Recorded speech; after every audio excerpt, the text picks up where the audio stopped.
Pre-charge investigation isasagawa sa mga opisyal ng Philippine National Police Academy matapos ang pang-aabuso umano ng 3 kadete sa higit 20 underclassmen. Nagbabalik si Allen Ibanez. Kasunod ng iniulat na pagmamaltrato sa higit 20 underclassmen ng 3 kadete sa loob ng Philippine National Police Academy, inaprubahan ni PNP Chief General Jose Melencio Nartatis Jr. ang rekomendasyong isailalim sa pre-charge evaluation ang mga opisyal ng PNPA.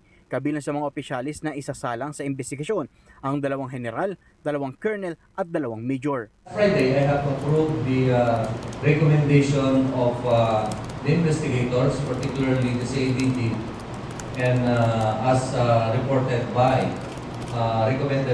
the Director for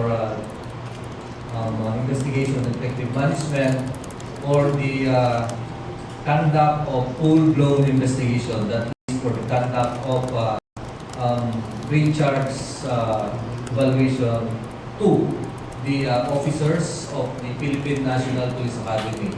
There are about 9 officers doon, and I have approved it, and of course, may mga proseso tayo sinusunod. Ayon pa kay Nartates, asahan na ang balasahan sa matataas na opisyal ng PNP kasunod ng isinagawang command conference ngayong araw.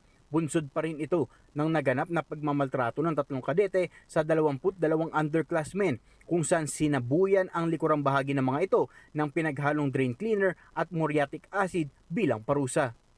So, as an effect, there will be a reshuffle or movement for the PNP organization, lalo na ang nandun ay 2-star. Okay? And another commandant, that is 1-star, who are subject of the pre-charge investigation that I have. Samantala, mariing kinundina ni Interior Secretary John Vic Remulla ang ginawang pagmamaltrato ng 3 kadete sa mga kasamahan nito na hindi makatarungan at hindi makatao. Tiniyak ng kalihim na makakamtan ng mga biktima ang hustisya sa ginawang pang-aabuso sa kanila ng mga second-year cadets.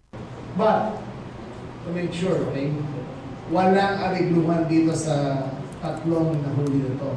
I will make sure to the full extent of my capacity na yung 3 ay will be charged doon sa anti-hazing law, and I will make sure that all the procedures are followed, that all the case build-up is done, and we will charge them, and hopefully, and I'm pretty sure, makukulong sila. Sa ngayon, may 4 pang co-perpetrator sa insidente ang natukoy na sa isinagawang investigasyon at inihahanda ang mga reklamo laban sa kanila. Habang nasa mabuting kalagayan ng 22 underclassmen mula sa pangmamaltrato na ginawa sa kanila sa loob ng akademya. Mula sa Kamkrame, ako si Allen Ibanez, nag-uulat.